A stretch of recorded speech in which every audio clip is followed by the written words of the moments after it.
Do I sound like extra fresh? Wait, you have a new cord. Never I mind. have a new cord. Yeah. Just before we get started, again, Hell we yeah. had some recording difficulties yesterday. So Technology, am I right, actually, fellas? you know what? We shouldn't say that. We should tell everyone that we love this movie so much that we that's had to it. come talk about it on back-to-back days. Let's do that. Let's go with that one. Let's go with that one. Yeah. Out of the Furnace, a movie that got 50% on Rotten Tomatoes, 57%. It's a movie that we just happen to love so much that we had to record 2 days in a row. Look, when it started off, shocking. That rating. Shocking to me. Let's talk about it. But let's just say, I'm going to put this at the beginning of the pod so that people know. This conversation is cut together from 2 different conversations. That's all I'm saying. My cord broke. I got a new cord. We're good to go. It's all good. Thank you to our Amazon overlords for delivering me a new cord for this trenchant discussion on a 12-year-old film. Yeah. Let's do it. Same day delivery.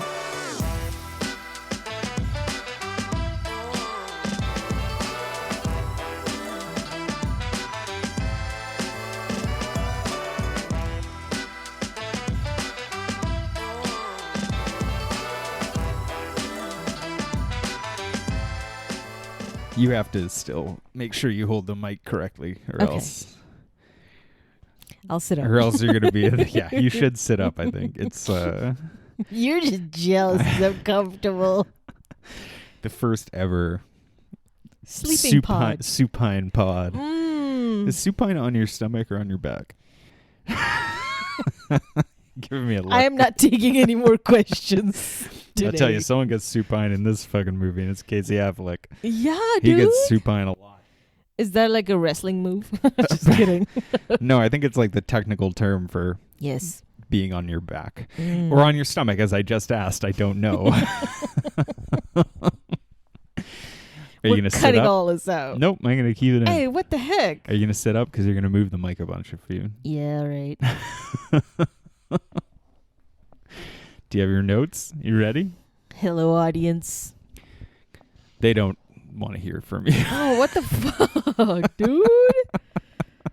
I'm going to supine you. You keep this up. Stone cold supine, right? That's what it is. Okay, wow. Damn. How's it going? Yeah, make some more noise. So that's nice. Great. It's going super good. How you doing? I'm good. Yeah. You know, just chilling. Yeah. Sorry, the blood just rushed into my head now that I've woken up. Oh, yeah. Yeah, we were gonna try a little something where I do the podcast Solo. straight out of bed. Yeah. While in bed, essentially. But We were going to try a thing. decided against it. We were going to try a thing because we normally record on one of the weekend mornings, but we were going to try a new way where instead of ever getting up, we would just set it up and then you would record in bed so that before you ever got up. So this is a thing Robert Rodriguez does, actually, a filmmaker. I know this because I heard it in an interview. Apparently his thing is like he wakes up and he gets up and goes to get like a cup of coffee or something and then gets back into bed and starts writing whatever he's writing so that when he gets up, he's like, then I can feel like I've done something. Oh. And that's what you were going to do, but with the podcast. But without the, Success Yeah. and charm, yeah. or coffee. I was going to say coffee, goddammit, without the coffee. Some people call us the Sin City of podcasts. We're doing it. Yeah. Isn't that what Nick Offerman and his wife do? Okay. Megan Mullally, his wife. God, Megan Mullally and her husband. Nick thank Offerman. you from all the ladies out there for you God, saying that. caught myself making a crime. But today, welcome to the Low Scene. I think I already said that. I think I mumbled the name. Today, just quick update. No new news on Uncharted 2. No updates. Oh my God. The Academy Awards is coming up. Yeah. That episode is almost out. Yeah, because I listened to it. Yeah. We're cutting all this. You go back to bed, sir. All right. Yeah. And also it's a little tangent to Scott Fest because he's a Scot, but B, this film Out of the Furnace produced by Ridley Scott. That's right. Wow. Actual audio difficulties. We've never had that before. Oh, I was going to suggest that I set it up today and do the recording in it. Yeah, but you know what? You were busy taking a nap. What I was going to say was, this film is written by Brad Inglesby. Mm-hmm. Brad Inglesby, the creator of Mayor of Easttown. No surprise, The Philadelphia Connection. Also the writer of The Way Back, starring Ben Affleck, which is a good movie. Mm-hmm. Brad Inglesby writes this script, gets sold. Ridley Scott, he wants to direct it with Leonardo DiCaprio in the lead. They end up kind of dropping out of it. Scott Cooper comes in, and he goes to Braddock, Pennsylvania, where this film is set and shot, which is this old kind of dying steel town, which is a big theme of the film. Mm-hmm. And then Scott Cooper rewrites the film and then gets his buddy Christian Bale to come in. And yeah. So it was originally the original script written by Brad Inglesby. This one is more of a Scott Cooper joint. When someone writes a script, do they then take it to like the president of Hollywood, and then that guy's like, all right, minions, line up, and then does he decide who gets to... Is there an audition as a director? There can't... director? Like, yeah, do producers and directors like bid for it and then they get the script? How does it... There can be. Okay, here's what I know, and I'm not a big... This is only what I've known like secondhand from Hollywood. It's like scripts will come in, or they'll be bought by people. If somehow a script will get into the hands of the right person, maybe an agent gives it to a producer, maybe a manager. Managers and agents serve similar functions. Well, no, sorry. Agents can't do that, I don't think, but managers serve similar functions, and the function is get the writer to do work. And if a producer, they're like, here, we have a pitch for a script, or maybe my client has a great script, you should buy it. Producers read it, and maybe they want to buy it, right? So someone probably read this by Brad Inglesby, probably had an agent or a manager. Yeah. Someone read their script, he got work, but then the thing kind of like, if I'm okay, and I may be wrong about this, but I believe in the WGA contract, the Writers Guild of America, writers get they get the first crack to rewrite the script, because almost certainly a producer is like, we want to rewrite some things, so you get the first chance to rewrite it. However, after that, they can also be like, the script is now ours. You've sold this document to us. Yeah. We can get someone to rewrite it. Oh, okay. And we can hire someone else. You're fired, essentially. Oh, God. Or like you're not even fired because the script isn't technically yours anyway. It's ours. It's the copyright of Warner Bros., Universal, whatever.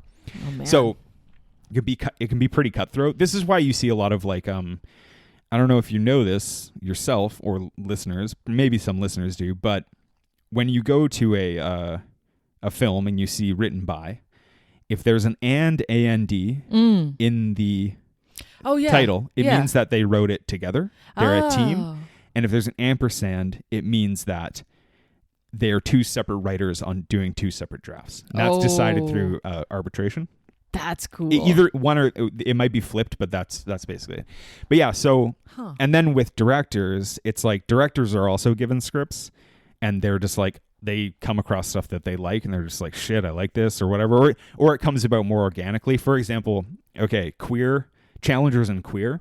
I know for a fact that Justin Kritzkis, he wrote Challengers as like a spec script. Like he had no one attached. He was just big into tennis, and he wanted to write a script. Mm-hmm. And then he worked with Luca Guadagnino, and then during the shooting of Challengers, they got into, like, Luca was like, I've always wanted to direct an adaptation of Queer, and Justin Kritzkis was like, maybe I'll write it, and they wrote it, or he wrote it and presented it to Lucas. So it came about pretty organically for them. With this one, I just assumed Scott Cooper read the script. He probably like got really into it and then went to Braddock, Pennsylvania, and then was like, oh, I see something more that I want to change. And then as like a writer-director with probably Ridley Scott attached, like Scott Free Productions and Appian Way, they're like, well, we're happy to throw some money at this. Scott Cooper was like, well, let me rewrite it, and then I will direct it. Kind of, I don't know. That's kind of how it comes about. It comes about in many, many, many different ways. There's no like set way, which is why it's so challenging to be a writer and or director. I think. My God, is because you're just fighting all the time. Well, There's- yeah, and there's a lot of luck involved too. Like you have to be talented and very lucky. And like Scott Cooper, although he had written an Academy Award nominated film before this, and he had directed an Academy Award nominated film, it's like you never know when your next job is coming, and then all of a sudden Leonardo DiCaprio is like, I really like this. What do you think of it? It would be good for you. There you go. Why not? Wow. That's really lucky. Yeah. Fuck yeah. But this movie you'd never seen before. No. Yeah. No. And I love Scott Cooper. He's I my know guy. you're a bigger fan of him than me. Yeah. Just because I just recognize talent. It's just easy for me to do that. Game recognize game. It's how we do. I think when we run out of Tony Scott films, he can be our other Scott for He's Scott our other Fest. Scott. Yeah. Yeah. Because there's still quite a bit that we can cover. Because we did Pale Blue Eye, another And you love that one. Scott Cooper Yeah. joint, and what a beautiful film. And there's glimpses of that in this film, just like his kind of vision. You can kind of tell maybe like, oh, this like mystical forest, or like it looks like it's something that he probably framed, and he was like, yeah, walk through these trees. The Pale Blue Eye is like much more stylistic than this movie, but then there's certain parts in this movie where you're just like, damn, that's a real shot. That shot you said with there's a shot where Christian Bale goes hunting with Sam Shepard. Yeah. And he's walking through this like forest, and it's kind of like a shot from far. Mm-hmm. And there's all these like, it's kind of like scant trees so you can see him, but the background is like all of this fog or cloud. Yeah. And it's like, it's a really amazing shot. And I don't know how, like, I don't know if that's like naturally what was happening, but it's just like, it was very beautiful. And yeah, I don't think I don't think the mic is like discriminatory towards me only. I think it's a universal issue. No matter how much you like to pretend you have some magical touch. Finally, I'm in the right house. Sorry, everyone. This will be choppy because we're having an issue with my microphone. I think actually, you're right. It does hate me. It's because of me personally that it's like, yeah. You know what? This fucker talks too motherfucking much. The horizontal mic said, what'd you say about supine? Watch your ass. As a microphone, I'm always supine. But yeah, like the gloominess and the just the weather and all this, it suits this film because this film is a crushing emotional experience. What do you mean? I thought you had a comedic experience and we're going to watching make this. endless fun of it. Oh my God, dude. It was so... You know what? When I saw the title and said Out of the Furnace, I was like, wait, I wonder where they're going to go next. There's only one place. Which is the furnace, which is the fire. You never know. My God. The fire is implied. All of it. Can I ask... I wonder if I want to ask this now. I want to ask about the ending. Yes, you can ask me. Okay, what do you think the ending shot means? Now, when he's sitting down? Should we go through the plot first? No, we can talk about the ending. But it won't totally make sense if people don't know the plot. Although I don't know why you would be listening to this if you haven't seen this movie. Yeah. Can we go through the plot quickly? All right. And then we'll talk about the ending right after. Let's do it. Okay. So Christian Bale and Casey Affleck, they live in Braddock, Pennsylvania, small steel town. It's kind of fallen apart. Like it's very Deer Hunter-y, this aspect of it. And they're brothers. Christian Bale is dating Zoe Saldana, who is too hot for this movie. Yeah, man. She doesn't belong. No. She's too beautiful. Well, so is Christian Bale. He's like, he's so glamorous with his hair and out of Pale Blue Eye into Steel Blue Eye. I was going to say that I thought, especially at the beginning, I was like, this would have been a movie where Christian Bale should have gained weight. Yeah. But instead, he's like he's very skinny and in shape. But then I remembered, I was like, oh, he goes to prison. So kind of makes sense. He's like lean fit. He's very lean, yeah. Yeah. And Casey Affleck is in the army, so it makes sense, right? But I would have been like, yeah, if he was kind of like a ruddy gentleman, it would have worked for me too. Mm-hmm. So yeah, Bale and Affleck. Affleck is kind of a degenerate gambler, and there's not a lot of money around anyway. He won't get a job. He's in the army. He's gonna get gone. Yeah, he's gonna get gone to Iraq, and yeah, that's it. But overall, like the beginning of the film, like their life is pretty good. Yeah, pretty happy. Mm-hmm. Affleck's a bit of a fuck up, but he's not too fucked up. And then Christian Bale gets in a car accident and accidentally, after he leaves from paying off part of Affleck's gambling debt to this guy named Petty, who is played by Willem Dafoe. And having had a couple drinks, he leaves and he T-bones a car and accidentally kills a child and presumably the mother as well. I absolutely love the cut to him at work, and then when he turns around, he's wearing a DOC uniform. I thought that was like great because like that scene is like so upsetting.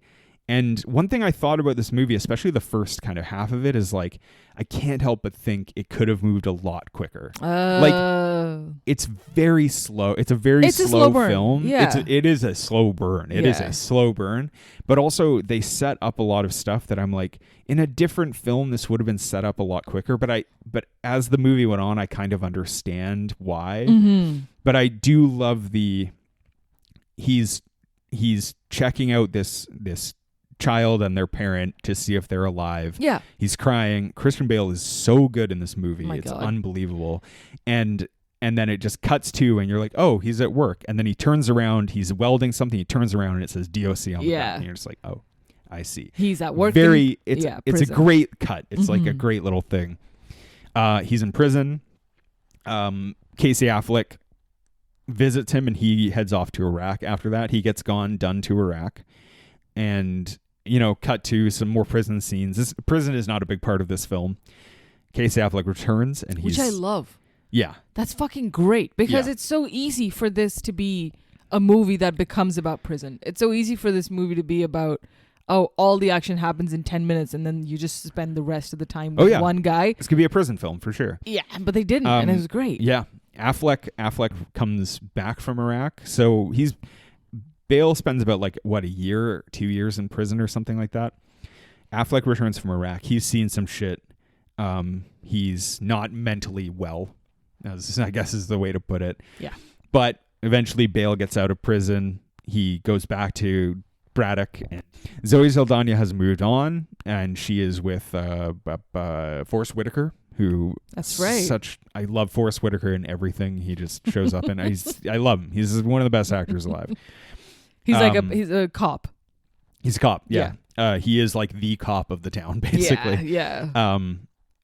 Affleck has gone further into debt, and he starts as like a bare knuckle boxer. Yeah. Set up through Petty, and he wants to fight in New Jersey in the Ramapo Mountains for this guy named DeGroat, who's played by Woody Harrelson. Holy shit. Is this Woody Harrelson's best fucking role of all time? No, but he's given it all in this, I think. He's so good in this. Yeah. He should be more menacing in more movies more often. I mean, he's pretty menacing in a lot of films. But anyway, Affleck ends up, they want him to take a dive in this fight. Affleck takes the dive, but Petty actually owes more money than he thought. He thought the fight would resolve that. And Harrelson kills Petty and Affleck. He basically disappears them in the woods, and then the rest of the film is pretty basic. Like Bale and Shepard go up to investigate, despite the urging from the state police to not do so, because DeGroat is like a drug dealer, drug addict. Yeah, and like a sociopath, a total psycho, a complete psycho, basically. Yeah, and eventually Bale sets up DeGroat to come back to Braddock so that he can kill him, and he kind of lures him to this bar that Petty used to work at, and then there's a chase at the end, and he chases him through his field, and he shoots DeGroat while Wesley, played Forrest Whitaker's character, witnesses him killing DeGroat. And you see him shoot him. Wesley tells him not to shoot him. He shoots him anyway. DeGroat dies.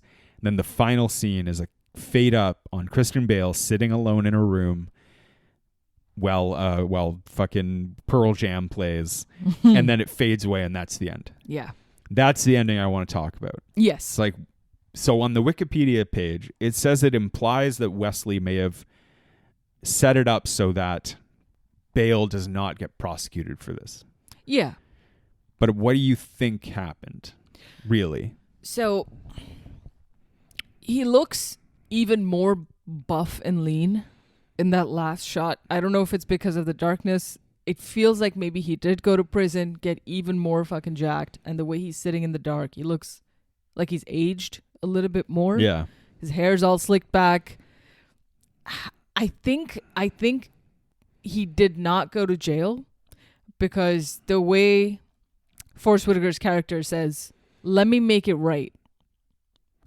He yells it from behind him. He's like, "Don't shoot him. Like, Yeah. let me make it right." And I think he does make it right by not sending him to prison. Yeah. I think he makes it so that it seems like the cop shot Woody Harrelson and not Christian Bale.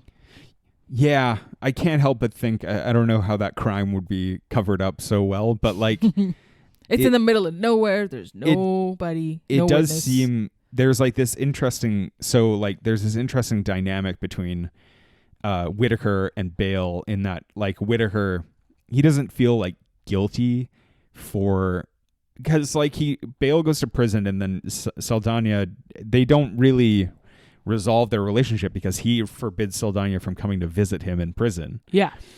And so Whitaker, I think he doesn't feel guilty, but he feels like, I don't know, I just kind of like swooped in and didn't think you would be an implication in my life in any way. Yeah. Yeah. And Bale is like, I like the one thing I like about this movie is like, I think that scene between Bale and Saldana when they reunite is so brutally sad. Like it's so sad. Yeah, dude. You know? Yeah. And it's so like humane too, because you're just kind of like, yeah, this would be so difficult to face as a person. And there's like that shot after Saldana leaves where Bale is just like leaning against the railing and it's like slowly backing out. It's like so crushingly upsetting. Yeah, he's standing on a bridge and it's like, oh my God, bro, don't do nothing crazy.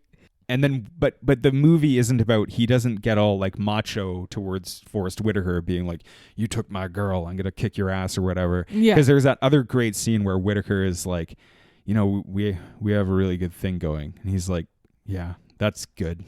Like, you know, that's a good thing. And yeah, what can you do now? See, I really like that about I like that about this movie, you know. It's about kind of like forgiveness and it's not so much about, it's about revenge in this like one aspect, but it's not about, you know, I don't know. It's about fucking how hard it is to go to prison and have to reconnect with your life, which was like not incredible, but impossible. Then but it's still like all right, you know? Yeah, and for someone who like comes from like very hard means already. Yeah. He's in a town that maybe has like 2 jobs to offer. And like the mill is like shutting down and stuff and like I don't know. But yeah, so I think Whitaker, to wrap up the ending discussion, is like, yeah, I think Whitaker is like, man, this guy's been through enough. Yeah. You know? You know why? So they hint to that shit so many times as Christian Bale's character being non-violent at all times. He doesn't even want to fucking shoot a deer when he goes hunting. The deer. Yeah. He has a clear shot. He doesn't take it. That's why this film isn't called The Deer Hunter. Because A, another film is called The Deer Hunter. And another B, deer. He doesn't shoot. It's not about Sam Shepard, who does kill the deer. Yeah. So much deer content in films that we've seen lately. The Order has Jude Law looking at a deer, doesn't shoot it. The exact same thing happens in The Order. Same fucking thing. Yeah. So they keep like implying that he feels remorse even for accidents and like for mistakes he's made so gravely. Oh, and he should. Yeah. And so he's like a good guy. He's not a violent guy. But his brother, Casey Affleck, has a history of violence that he can't help but have, right? In a situation like this, Casey Affleck would have absolutely killed Woody Harrelson, and there wouldn't be a doubt. Yeah. To me, it feels almost like a dream state. The last chase scene, the fucking Christian Bale taking the gun, slowly walking up behind, you know, Woody Harrelson trying to get out of there. Yeah. I wonder if he even just like dissociated. I wonder if it's even just for the audience to kind of be like, we don't know whether Christian Bale shot him or not. Yeah, because it's something that he wouldn't do. I think one of the things about it is that ultimately the ending to me speaks to like, and even the shot of Bale sitting alone in that room is like, it kind of is like, you're still here. Like you don't just because you got revenge, Yeah. it's like doesn't mean a lot, you know? Yeah. And yeah, you're still just in this town, and you still now you're just minus a brother. Yeah. You're still a guy who accidentally killed these two people, Mm-hmm. who lost the woman that he loved, who lost his brother, and like you still got revenge, but you don't gain anything from that. His father dies too, right? Yeah. And that's also adds to the completely bleak Oh my God. themes of this movie.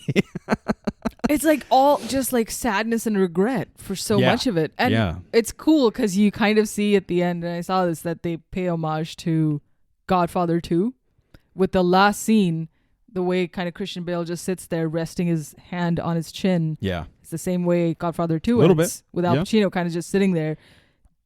Al Pacino doesn't want to be a killer. He doesn't want to fucking do that shit. Yeah, well, But you know what I mean? Like he has to because of the position he's in. yeah. So, but he does feel regret, even though he's a murderer. Yeah. Christian Bale he could have done stuff to prevent the need to Yeah. murder his brother and things like that, I think is what. Yeah. and so it's a nice little 1:1 for both of these films, and it's nice to see Christian Bale kind of regret having done it, even though he killed a fucking sociopath who needed to be taken out. Yeah. Yeah. A dude who that is his prison, even if he didn't physically go to one. Yeah. Yeah. It was And cool. it's funny cause when you mentioned The Godfather, because his when he returns from prison and he encounters Zoe Saldana, she is also like teaching kids like Kay is in Yeah. The Godfather 1, which I thought was another reference to. Well, that's because who's that guy? The lawyer. What's his name? Robert Duvall. Oh yeah, Robert Duvall is Scott Cooper's like actual His Godfather. Godfather, yeah. So as we learned, yeah. I wonder if it's like a nice little roundabout touch. I wonder if Scott Cooper's seen The Godfather. Do you think he's seen The Godfather? I think maybe one time, and he's like, "Cool ending, I'm taking it." No, Scott, you're a good original dude, and I love your work, and keep doing it. Casey Affleck. Okay. Mm-hmm. Yes, I think he's very good in this. Yes. And yes, I think his performance is a precursor to Manchester by the Sea, for which he won an Academy Award very deservingly. I think we said that already. Yeah. But yeah.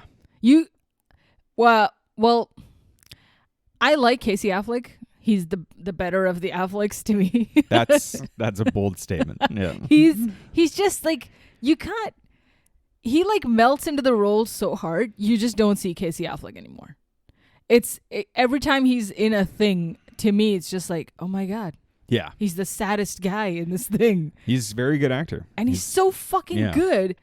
And yet I couldn't help but feel like this part, maybe, to seem like kind of a buff, crazy guy.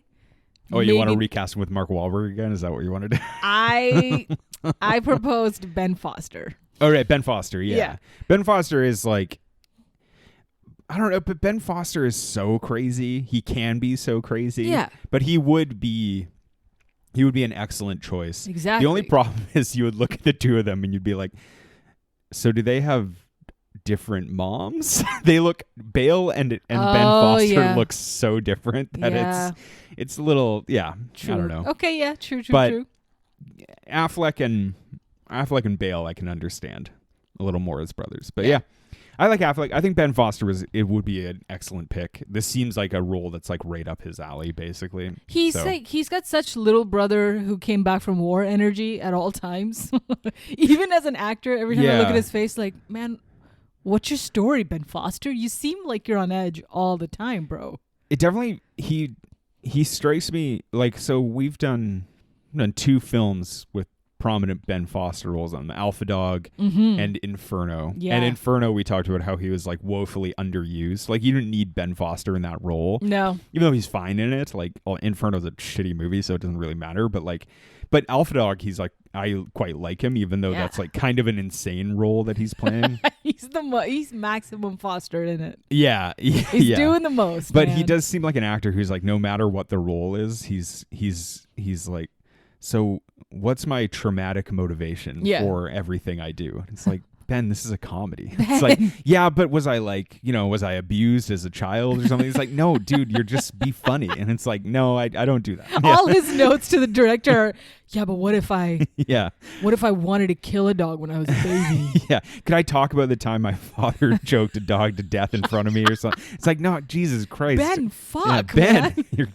you're bumming out the entire set of fucking Casey, Superbad get over here. too. Yeah. Yeah. Get Casey Affleck in this Get thing, Casey Affleck guy. in here. Casey Affleck's like, hey, I'm Ben Affleck's brother. I'm All Casey right. Affleck. Hey, I'm having a good time.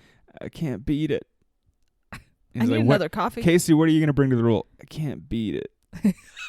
All right, thanks. The closed eye acting is so fucking I good. just can't beat it. That's how I have to access my inner Affleck. Your inner Casey Affleck. Yeah. Gotta Do you want to close hear your my eyes. Do you want to hear my Ben Affleck? Yeah. Can't beat it. It's very similar to my You're Mark doing Wahlberg. it. You just need a giant Dunkin' Donuts fucking coffee in your hand, shaking it sadly as you say it. Sorry, it's I can't beat it. Yeah. Let's go to Iran and rescue those hostages. Oh my God. Okay, the other thing I want to talk about before you finish up here. So, I think like getting back to the prestige aspect of this film that's ostensibly about quote unquote like the underclass in America in a lot of ways. And I think there's like this symbology to it where this is great. This definitely sounds like I'm going to do more impressions when I talk about the symbology of the underclass in America represented in contemporary modern cinema. But like there's like this something about that scene where they're all fighting. They're doing that illegal fight in the middle of a shut down factory. I thought it was just like such an interesting, I think there's like something to it, that these like people who are like, one of these guys is like a soldier and he comes from this small town and he wants to like, what options does he have? He joins the army. He, like doesn't Bale say after he's like, I saw these horrible things in Iraq, and he's like, well, it's not your fault. Like, you couldn't have known that was going to happen or whatever. And I found that aspect to it like really poignant, because what we were talking about earlier was that Bale, until he kills that the mother and child, I assume mother and child, he's like actually fairly content. It seems like the worst problem he has is that his brother is a gambler. Yeah. And even then he's like, he goes to pay his debt to Petty, and Petty is pretty cool about it. He's just like, man, you're a good guy, and like, but mostly he's like, I'm with the hottest woman for 100-mile radius, definitely in this entire. That's true. For fucking like 3 counties. Yeah. I have Zoe Saldana. And I look like Christian Bale. And I'm literally look a lot like I'm Christian Batman. Bale. I look beautiful. Yeah. And his brother is just like, his brother's kind of a fuck up. His father's dying. There's another like the symbology of his father like dying due to have also doing the job that he was doing. But overall, it's just like he's kind of contented, But the Casey Affleck's character is also such a good guy, family-wise. Yeah. Just in terms of like when his father is obviously ailing and is bedridden, you have a moment where Christian Bale comes to visit his dad. Yeah. And Casey Affleck is like cleaning out a toilet bucket. Yeah. And he's like geared up. He's dedicated. in uniform. Yeah. Yeah. Yeah. But he's still doing his duties as a son. And there's like sweet moments where they show him as being kind of a caring guy. But obviously he's mentally like fucking hurting. And he's like a semi fuck up, but not that bad. Not as bad as he gets. Yeah. And then he gets it through like I don't know. There's something about him being in the military.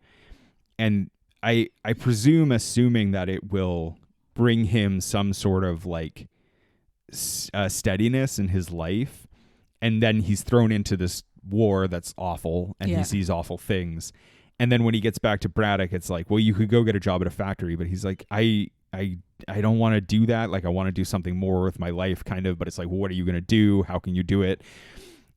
But he's also so fucked up mentally from what he saw that he's like, well, I'm gonna go fight these guys, and then he like writes that letter. He's like, I'm gonna do this one last fight, and then I will come back and I'll just work at a factory and be Christian Bale, be contented, try and figure out my life in the way that you've sort of figured out your life. Mm-hmm.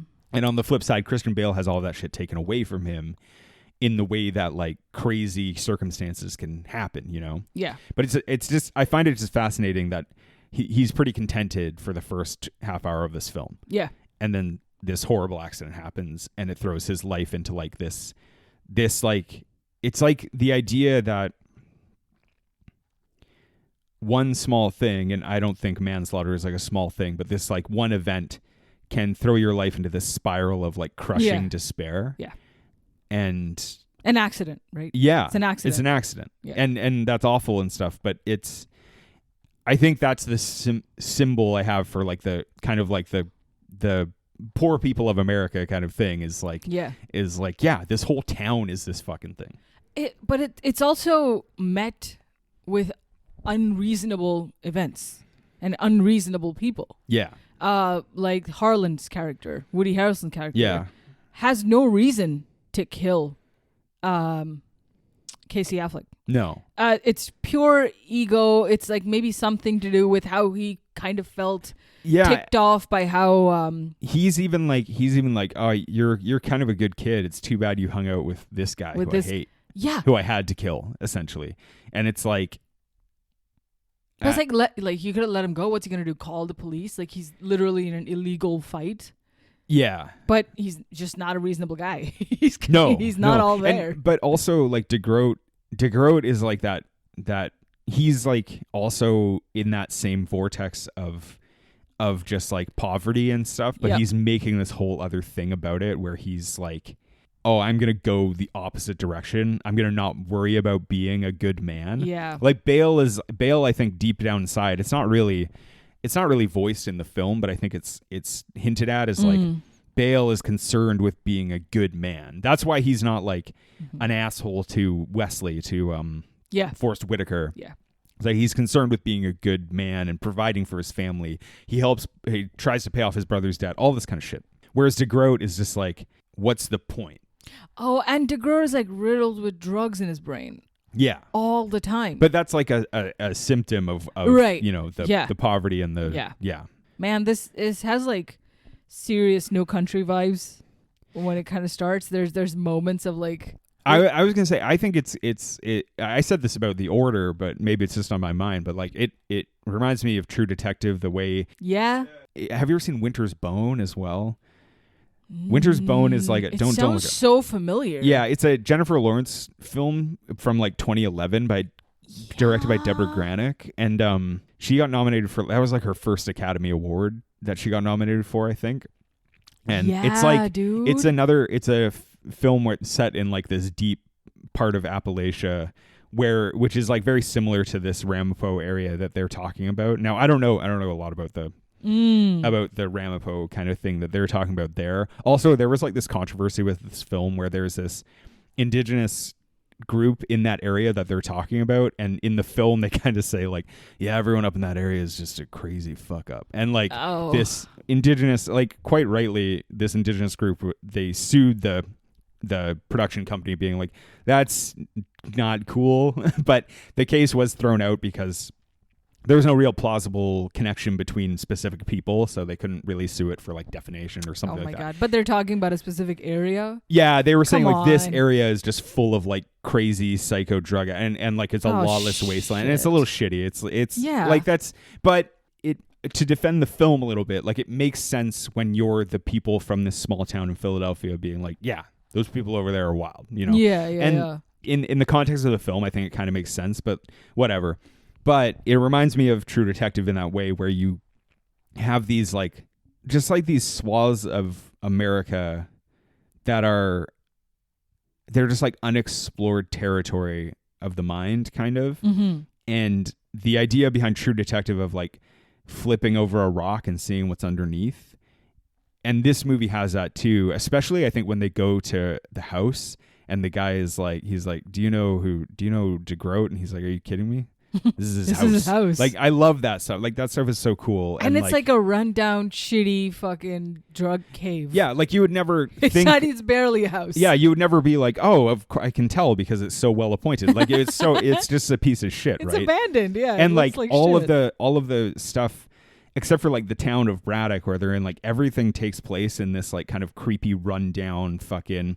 Which in the first season of True Detective, there's a lot of that. Like they find that abandoned church with the mural, and the place where they end up finding in the middle of the season, finding those two kids is like this old bunker that's just like turned into a semi-meth lab with like mines and shit. Yeah, yeah. And this has a lot of that vibe too. I think it's very cool because of that. But Gosh.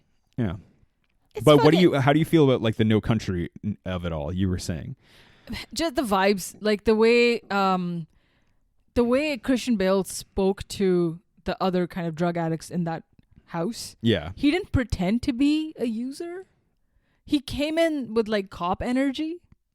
And that's what they asked him. They had little Boyd Holbrook in this when he asked him if he's a cop, basically. Yeah. But like it's kind of a risk, and the character, like he seems so resolute. It's like a Tommy Lee Jones type character, a little bit. Like he comes in with like, I'm not a cop, but give me the drug and I'm trying to find someone. And I mean, like, it's pretty tense doing? because you're just he's taking like a huge risk, you know. Yeah. And the Jersey state trooper who helps him after is basically like, look, I'm doing you a favor by not arresting you. Get out of here. And like, but you also just like, we know what you're doing and you can't be up here, basically. So like those tense moments like reminded me of that film. The kind of the slow chase reminded me of No Country a little bit. Oh yeah. But obviously No Country is like on a whole other level. The pacing is like incredible in that film. This one is more to, you kind of get to sit and marinate in a little bit without getting lost. Slow burn, like we said. At first I didn't understand the 7% rating. But by the end, or like after 2/3 of the film, I was like, oh, okay. I get where people would have fallen off. It ends up being a lot simpler than you'd think. It does. And like, that's the thing. That's the charm, though. I struggle with Scott Cooper, though, is that you're just kind of like, oh, he's such a talented filmmaker. Yeah. But you don't think he manages to get there. And we can spoil it now. We're going to do Hostiles next week. Mm-hmm. And I remember liking that film a lot. Ben Foster in that movie. Ooh. But this movie, you're just kind of like, it has, in my opinion, it contains all of these ideas. And it's like it's got a lot of craft in it. But the idea is like, even that thing I was saying about talking about like the poverty in America and things like that is like, that's not really at the forefront enough that you could be like, yeah, that's part of what this film is about. I think it's a very loose theme that you could, that I'm like imprinting on the film 100%. But I don't know if it's like fully fleshed out in a way where you can be like, that's what this movie is about. But that's what's good about it to me. That's also, that's another thing I liked about it. There's not one scene where they've said that he came back from a war. You don't have to show him fighting in a war. They don't do that. No. They're like, they work in a mill. It's more effective to not see what he saw. Totally. The idea that his brother, a good guy, had to just go to prison and then come back and try to gain regular employment. Of course he's going to be broke, right? Yeah. So, but there's no... You like get that from the rundown facility that it lives in. And he comes back too. Like, he comes back from prison and is still like kind of better off than Affleck mentally. And even the cop's house, I assume, it looked kind of shitty. Oh, I think that's kind of the idea is like, right? not that Scott Cooper was like, oh, this town looks like garbage, let's film here. But he did like go to Braddock and was like, this film, it's so striking the like, because like Pennsylvania is full of that as far as I know. Like, I've never fucking been there, but like that, it used to be like the steel fucking state, right? And it used to have all this shit. A lot of this was filmed in Pittsburgh as well, Steel City. And like, but the idea of like heavy industry leaving America, and who does that mostly affect is like these people who are at or below the poverty line who are working for these mills. Yeah. And like even Bale at the beginning, he's like working probably like a 12-hour shift. And then he's like, I'm working a double. So he's working like an insane amount, you know, and then he has a drink and then he gets in this accident, but it's like he's like killing himself to work at this job that probably isn't, it's not going to fucking catapult him out of his level of income, you know? Yeah. And then later when he comes back from prison, he gets the job again and they're just like, yeah, it sounds like it's going to shut down. It's like, that's fucking, that sucks. Like that's like the life though of like, you know, any semblance of like economy in this fucking town is it's like from the fucking that mill. it's like the B story of like 8 Mile where he's like working at the car factory and stuff, and it's like impossible to get a job there because there's actually so few car factories in Detroit and things like that. And this has that very similar vibe where it's just like, this is the plight of, you know, people who can only do this thing. And that's where I think the Deer Hunter reference kind of comes in, is like, I don't remember a lot of Deer Hunter because I haven't seen it for a long time, but it's like they're these similar people and their choice is like, I guess I'll go to war. Like, yeah, you know, much like Casey Affleck. My God. It's like they don't have a choice much after this. Even when he comes out of prison, he can just get that same job and then that job might just leave. Then what are you going to do? Yeah. Fight. For what? Just, like all you have is your body, right? At that point, like his reasoning is that one thing I'm good at is taking a beating. Yeah. So I've done it for my country and might as well do it for my family. Yeah. Yikes. Yeah, exactly. What a chipper. It's a really pleasurable and pleasing film. Yeah. It makes me happy all the time. Makes me think about how, you know, we're not so different. No, I don't know. You know, back in the 90s when I lived on the East Coast, not on a coast, but pre 9/11, where we could cross the border from Canada to America with like you don't need too many papers. It was not as rigorous a check as it is now. Yeah. I think, and I was a kid then, but we drove through Pittsburgh. Oh, really? For a day and back. Yeah. And it was just, it reminded me of India, of how kind of barren it seemed. Yeah. It's a nothing land. I don't think it's like that today. No. I think it's a lot different. No. But and I'm sure we were like close to the outskirts of whatever, right? It's not like I was anywhere near the busier parts, but yeah. I just remember feeling just so sad to be here. Well, I think that I think that's true of a lot of large cities too, though, especially when you go to the outer boroughs of them, kind of where like you're on the outskirts, you don't really get into them. Is like, I think every city has its charms like it can have its terms, but like a lot of parts of the city too are just kind of like, this sucks. Like, this is shit. Yeah. It's even true about Vancouver. Like Vancouver is it's always been like considered one of the most livable cities, and beautiful, everyone in nature. from fucking Ontario is like, oh, I gotta move there because you got a mountain. And it's like, yeah, fucking great. But like there are outer parts of this city where you're just like, what a fucking piece of shit. Yeah, you dude. know, there are frankly, there are inner parts of this city where you're just like, this sucks. This is horrible. Like we have a huge homelessness and drug crisis here. And I'm not saying I'm not being like, oh, these people really need to clean up. Like, I don't think that. But it is like, you go there and you're just like, it's such an awful systemic You just problem. been let down by society. You know, the powers. Yeah. Exactly.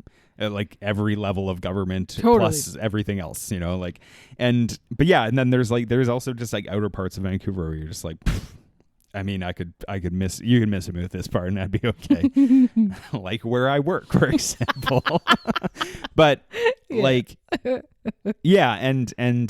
I wonder if like Pittsburgh pre 9/11 was like, I don't know anything about the economy of Pennsylvania, but it's like, I wonder if that was a time when Pittsburgh was particularly depressed from the industry leaving or not. I don't know. But I've heard it's like changed and it's like really nice. But, I like, the only memory I have it was like an open door hospital vibe. It felt like everything was white and just like every building was white, painted white. And it was so sanitized, but so empty. Yeah. I don't know. Just it's like a fever dream. It feels strange. there are certain places I think you like, certain cities, and like I said, like you got to give every city a chance, but like it's similar to like Calgary here. Calgary, I don't know a lot about it, but it's like, you know, some people are like, oh, it's nice, and some people are like, oh, it's the worst. I don't know who to believe, but like because of the weather and the climate and stuff, you're kind of like, it's a little less lively in the outdoor scene Yeah. than Vancouver might be. Yeah. Even though Vancouver can also not be very lively sometimes too, but it is a little, I don't know. We get the sun and we turn into different people, so I think that's our only Vancouver's claim to fame is, temperature. We're still just pieces of shit. And the rest of Canada as a city wishes we'd secede and we'd join Seattle, call ourselves the Rain State. Oh my God. And then people would be like, oh, I gotta go to the state. Yeah. That's all the Australians because they all come here. Do you want to hear my impression of an Australian? Go on. I can't beat it. Do the Irish. No. All right, that's plenty. This is what a good movie. What a great title too for the film. Yeah. Because you know where they're going into. What's the furnace? Where's the fire? Who Yeah. knows? This is a good movie. I really liked it this time around that I watched it. And I recommend it. Hell Thanks yeah. for listening. Come back more also for more. Come more. Hey, whoa. Come more. for Cooper. Come back more for more Scott Cooper. Why are you saying come back more? Come back again? Come back more than you regularly arrive. It's a Oh, okay. Yes. It's too early in the morning. Thank you for listening. It's been the low ceiling. Thank you for my new cord. I'm forever indebted to Amazon, the greatest company on earth. Hey, what the hell? Yeah. I mean, everyone's saying buy Canadian. I say buy American. Whoa! Buy specifically Pittsburgh. So that you go right now to Pennsylvania and buy some steel, so that these poor workers who are hot like Kristen Bale can get some steel in their town. Thank you again. It was all goodbye. Bye.